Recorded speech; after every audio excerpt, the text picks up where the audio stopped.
welcome to the Retreading Business YouTube channel. We recently interviewed Roy Littlefield, CEO of the Tyre Industry Association, on the occasion of the association's centenary. Here now is that interview in full.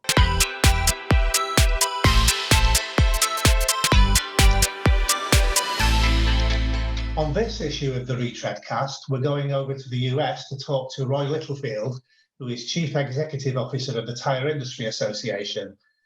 This year, TIA are celebrating their centenary, so we're very pleased to be able to speak to Roy about the association's achievements over the years and TIA's plans for the future. Good morning, Roy, and welcome to the Retreadcast.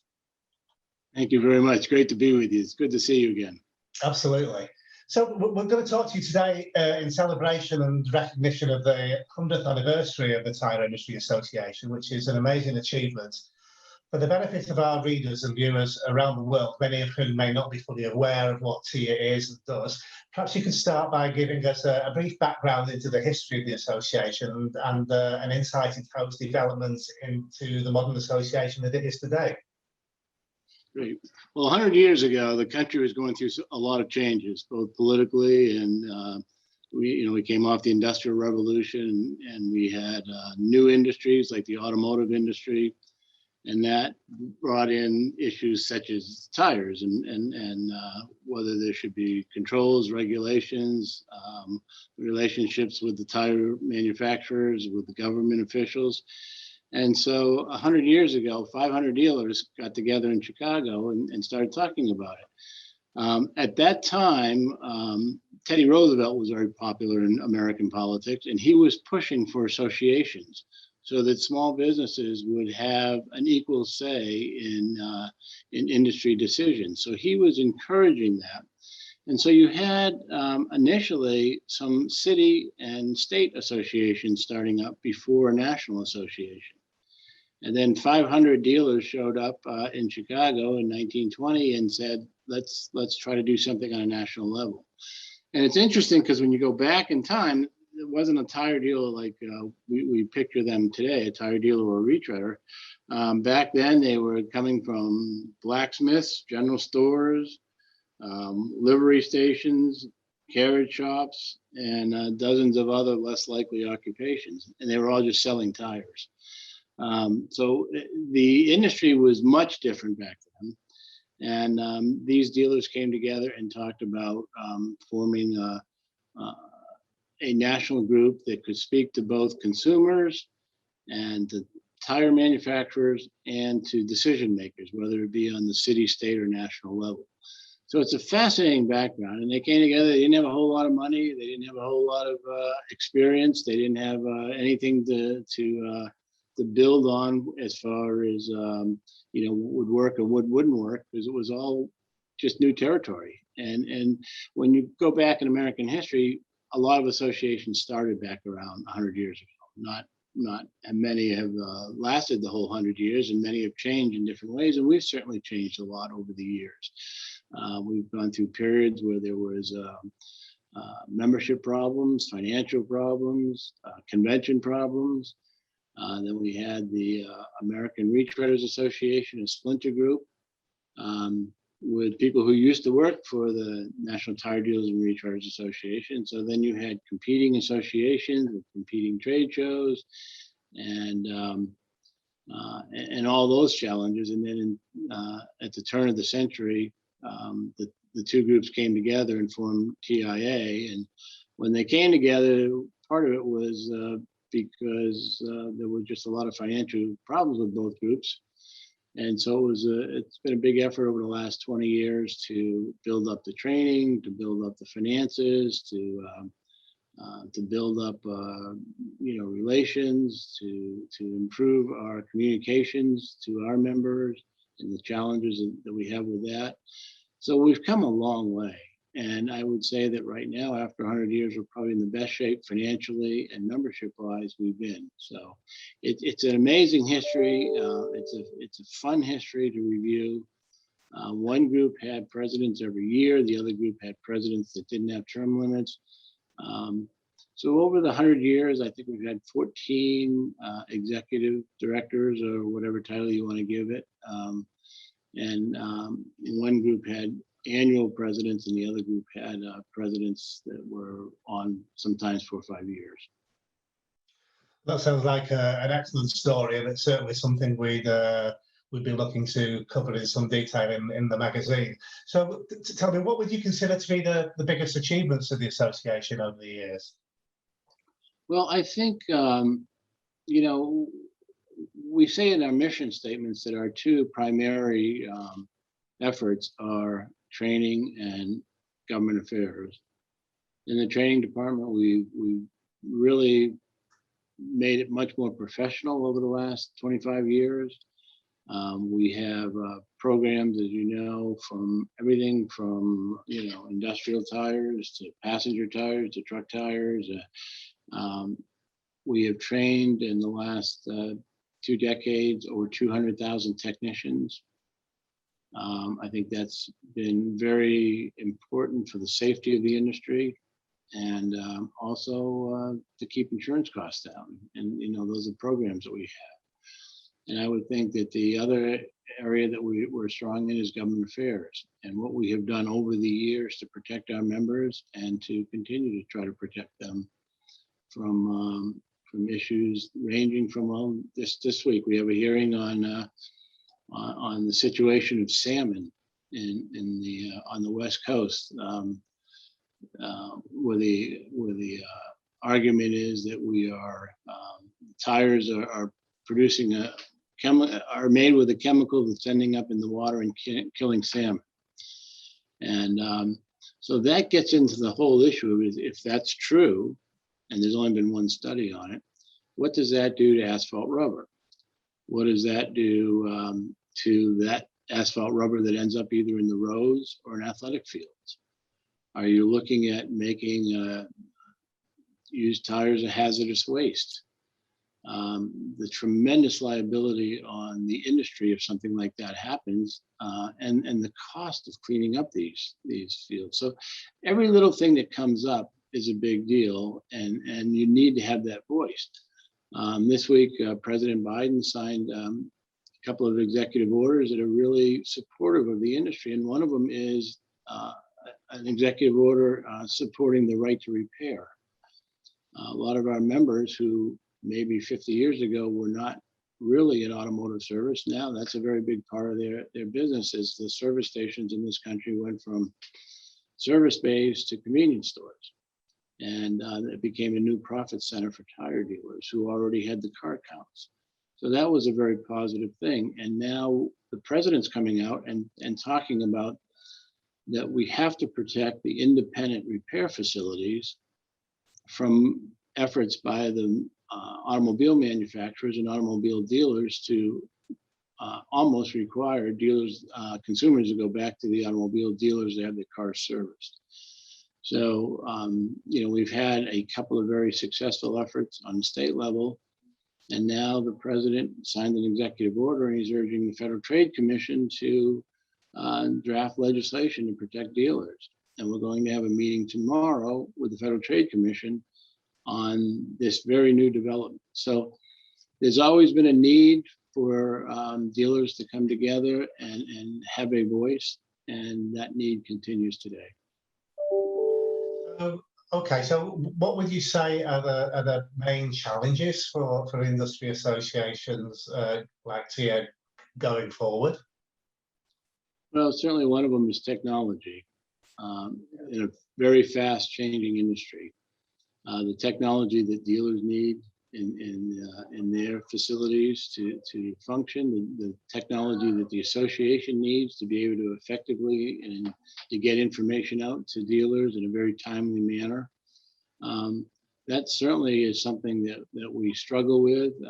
Right now, Dave Zalasko's working on trying to upgrade our website, and you know, it's expensive, and it changes so quickly. You know, how do you keep current? And so that's a big challenge for all of us.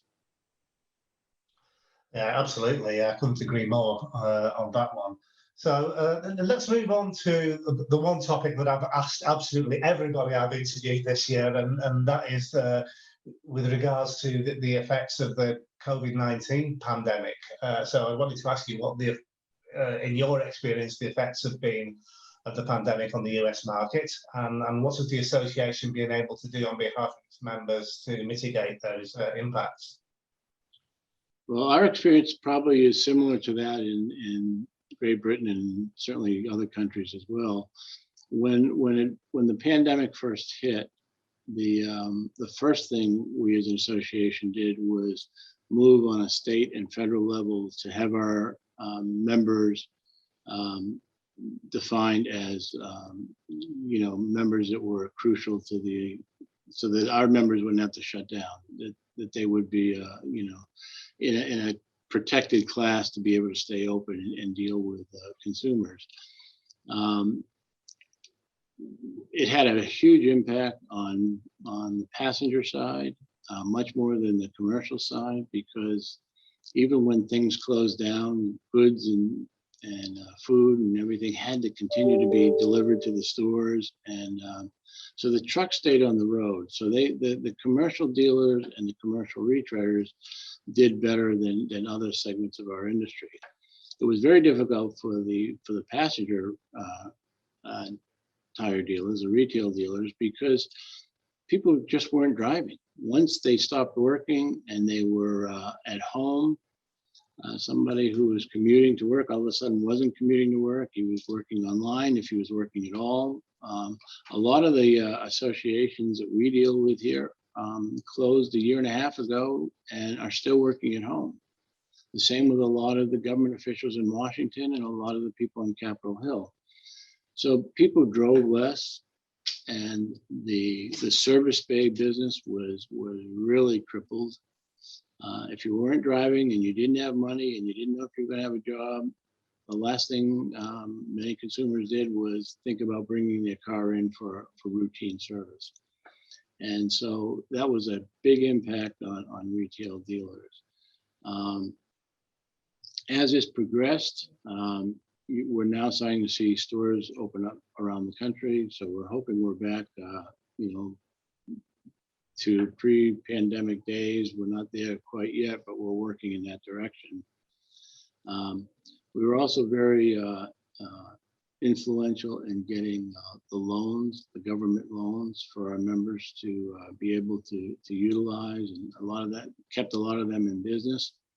One of the problems that we have a couple of problems in the industry now that are really serious. One is drivers. Our members simply cannot get drivers right now.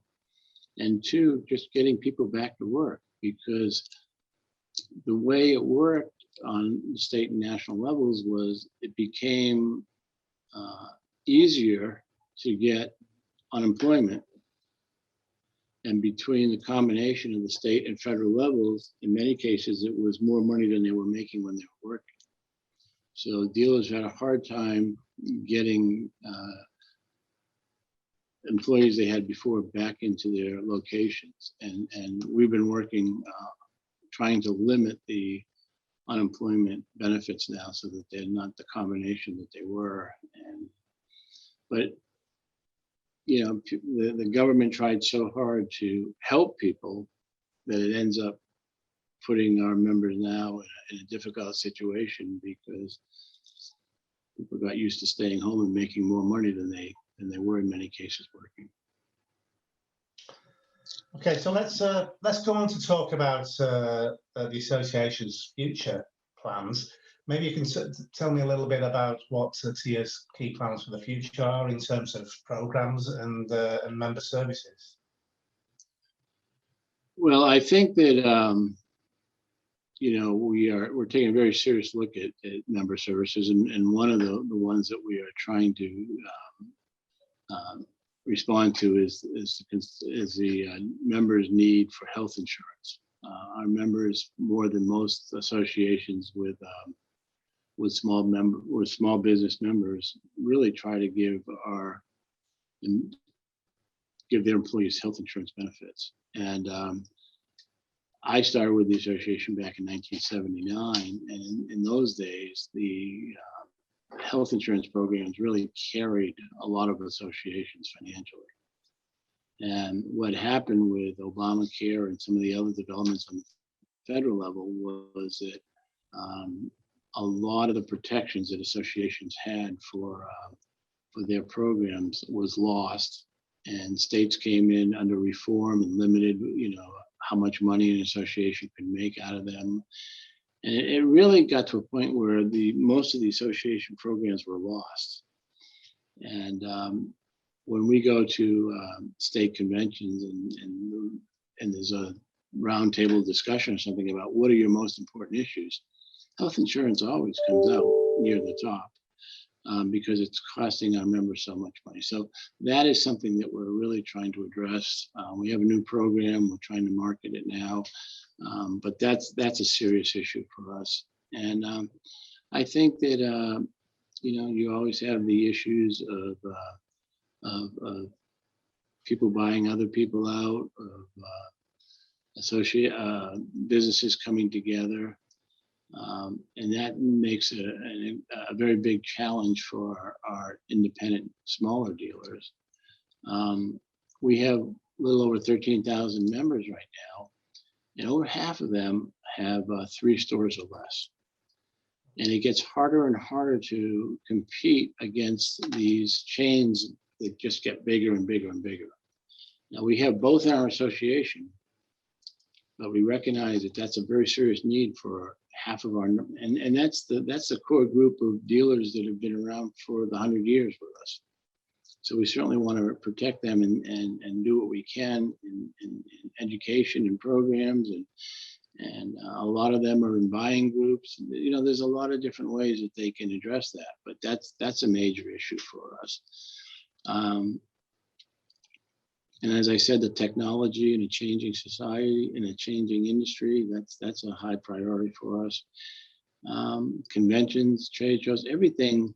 Right now, we're finding, and we have 27 state or regional associations, we're finding that those associations are in much more dire straits financially than the national. And I think that's pretty much across the board in the United States. Social media has helped national associations a lot. And for state associations, it's hurting them because they don't have the technology, they don't have the expertise, they don't have the money. And it's easy to compare now. You want to support both the locals and the national, but a lot of times the state groups are now more expensive than the national group is. And through social media, you're seeing that maybe you're not getting as much benefit as you might be from a national group.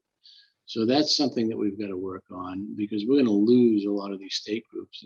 A lot of associations in different industries are looking at this problem, because you have to have a voice on the state level too. What we've learned in Right to Repair and some of the other issues that we've supported is sometimes it's easier to pass a bill in one state than it is to pass it on the federal level, especially for a dealer group, if it's a state group that's effective. And once you open the door in one state, you can't really stop information from going over the state lines. So it changes everything.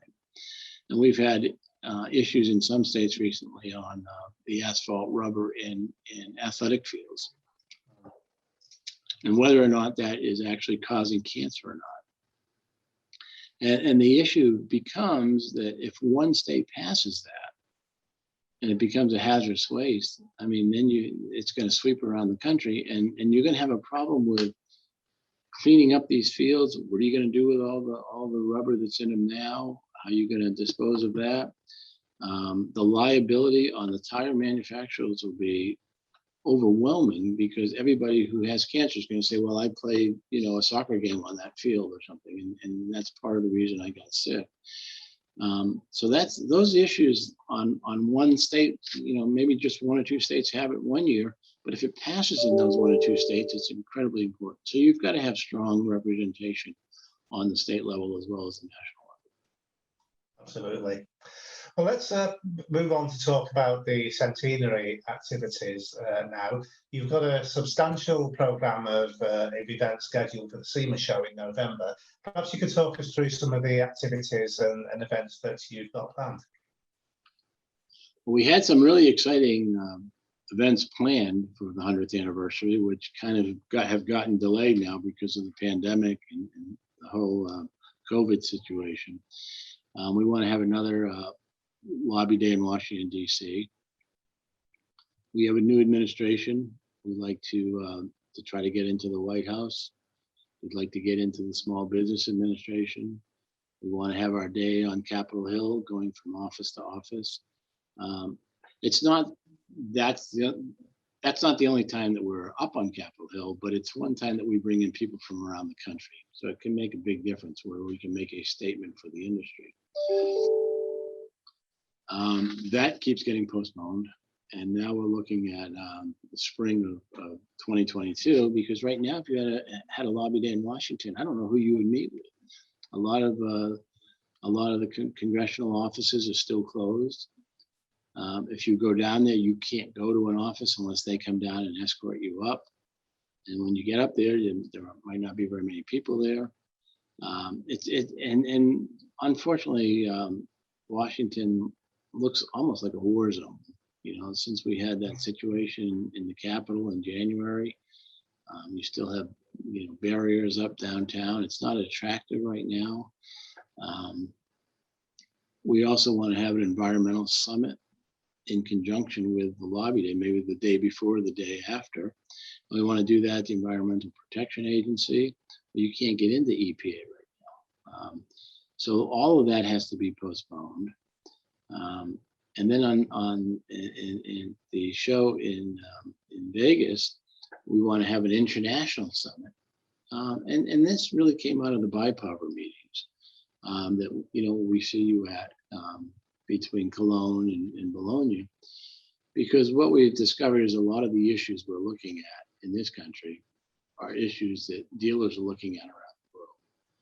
So the whole idea on that international summit was to pick some of the topics that are really important to people around the world, put together panels of dealers from around the world, some countries where they might have success in the program, another country where they might not. Tire aging is a great example. Some countries have looked at periodic motor vehicle safety inspections as a way to address tire aging and used tires and things like that. Other groups have worked with the manufacturers to try to get 10 years or whatever the manufacturer would be comfortable doing.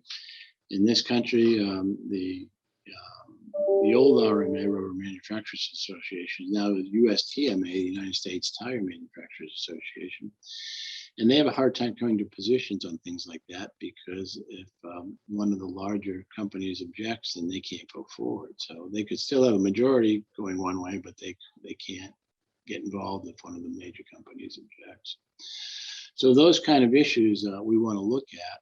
And the way we envisioned that was it being a 2-year deal where we would have the summit, we would have the topics, we would have speakers from both speakers from government and from industry, and then dealer panels, and then having a year-long work group from each of the issues that we address in this, and then come back the next year with recommended procedures on how to move forward as a dealer community worldwide. So it's a very exciting, ambitious program that we're looking at, but looks like we're going to be delaying that a year too, because right now on the pre-registrations for the SEMA and Global Tire Expo in Las Vegas, what you have is a lot of enthusiasm from domestic dealers, domestic exhibitors. I think we're at about 1,600 companies now who are into the show. And at the height, you usually get 2,200 to 2,300 companies on the show floor. And what we're seeing is it's higher for domestic customers and really low on international. Last year at this time, we had 320 exhibitors from China, for example. This year we have none, and we're not sure how many we're going to get. if any. We're not sure what are they going to be able to come or not. So that is a mixed bag for everybody, because the domestic companies think that's great, and a lot of dealers are going to be looking for those companies because they want to have that offering of that tire. A lot of retreaders think it's great because those tires are not considered as retreadable. But it's going to change things a lot. So if that's the case, and because typically it's about 20-21% of the attendees are international. Yeah. If that's going to be way down, and we're not going to have a lot of exhibitors from the foreign countries, we're thinking that it'd be better to delay that a year rather than put it all together and then have a lot of the people we're reaching out to not be able to participate. So I think that's going to be delayed a year too. So there's still a lot of things that can happen in Vegas that are going to be exciting. We have a gala on Monday night, which Goodyear has sponsored a keynote speaker, and Bridgestone is sponsoring the entertainment. We're hoping that the manufacturers will be there. We're hoping the dealers would be there. Right now, dealer registration is up over where we were 2 years ago, but the international segment is noticeably down, and we're just not sure how that's going to play out. Well, I have to say, I think that the problems that you're describing there with regards to international visitors at trade events is the same all around the world. The issue that you described with regards to Chinese visitors is also an issue for the European shows next year. They're in the same boat, really. Don't know what's going to happen, how many exhibitors they're going to have. So I think that this is something that's going to run for quite a while, to be quite honest. But finally, a personal question for you, Roy. You've been with TIA, as you said, since 1979, which is over 40 years. Well, what's your time with the association meant to you personally, and what did you gain from your association with the tyre industry over that time? Well, we've all been on our own journeys, and fortunately for many of us, it's been with this great industry. And so, it becomes so much more than a job. The friendships with people like you, the reaching out, being able to work together, the opportunity to represent small business, all of that is so meaningful. And I just feel like I've been very blessed to be in this industry. And, we were doing a lot of work on our history and stuff, and there were 14 people in my position before me in either NTDRA or ARA. And right now it's hard to believe, but I've got the second longest tenure of those people.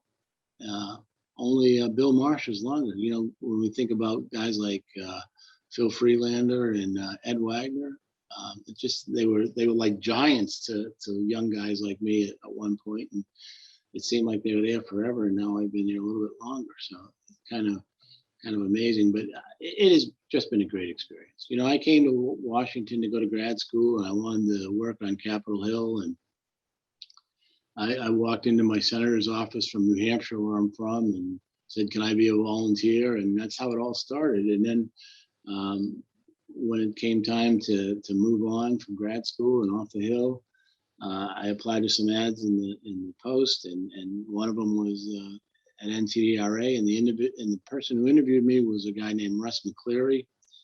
Russ had retired from the Motor Vehicle Manufacturers Association, and he was in charge of the Washington office. So I learned a lot from him, and about how things really work, and not the way it works in the textbook, but how it really works, and who makes the decisions, and how to enjoy life and make it all come together. And then just having the experience with the dealers who have just been so supportive over the years. I just feel very blessed. I mean, I don't think anybody could enjoy a job more than I have enjoyed this job. Fantastic. Well, thanks ever so much for your time today, Roy. We really appreciate it. We wish you a fantastic centenary celebration, and all the best for the future. Thank you. I look forward to seeing you soon, I hope.